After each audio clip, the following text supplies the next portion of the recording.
السلام علیکم. ایک چیز میں سوچتا ہوں کہ ہم بحیثیت قوم کیسے ایک پرسنل کنٹروورسی کو ایک نیشنل انٹرٹینمنٹ بنا لیتے ہیں. وہ جو ایک لائن تھی نا، پیپل لائک پیپل پین، لوگوں کو لوگوں کا درد پسند ہے اور لوگوں کو تماشا پسند ہے، تماش بین ہے لوگ.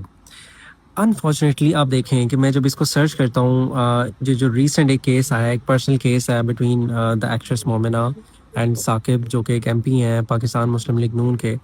آئی just wrote the two words and you just see. اب میں اس کو اسکرال ڈاؤن کرتا جا رہا ہوں. اب آپ دیکھیں کہ اس پہ کتنے ولاگز ہیں. ہر بندے نے اس پہ ولاگ بنایا، ہر نیوز چینل نے اس کو ہائی لائٹ بنا کے پیش کیا ہے.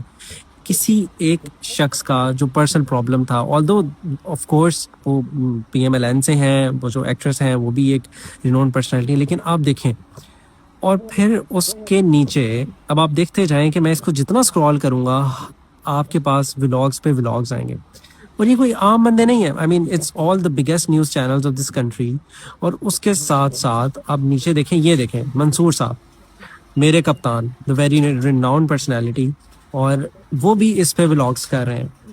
ایک کنٹروورسی آتی ہے اور اس پہ تماشا شروع ہو جاتا ہے، صرف ٹی آر پیز کا اور ویوز کا اور پیسے کا.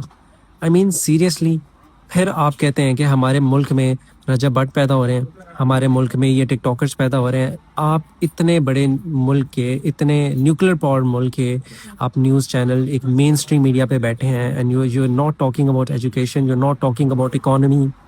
آپ ہیلتھ کیئر پہ بات نہیں کر رہے، آپ اس ملک کے فیوچر کے بارے میں بات نہیں کر رہے، لیکن all you need to talk about is someone's controversy, اور آپ اس کو تماشا بنا کے عوام کے انٹرٹینمنٹ کے لیے پیش کر رہے ہیں.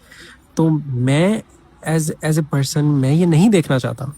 یا مجھے کیا غرض ہے کہ مومنہ اور ثاقب کا کیا ریلیشن تھا، یا کیا وہ کر رہے ہیں، یا آگے ان کا کیس کیا بنے گا، that's a personal problem.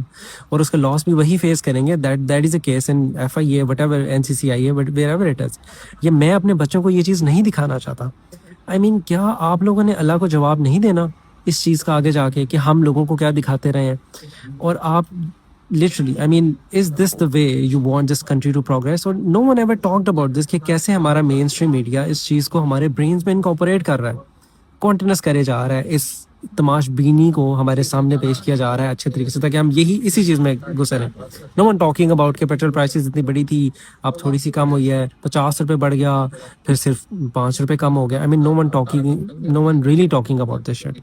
So this is very absurd, and I think something very disturbing as a person.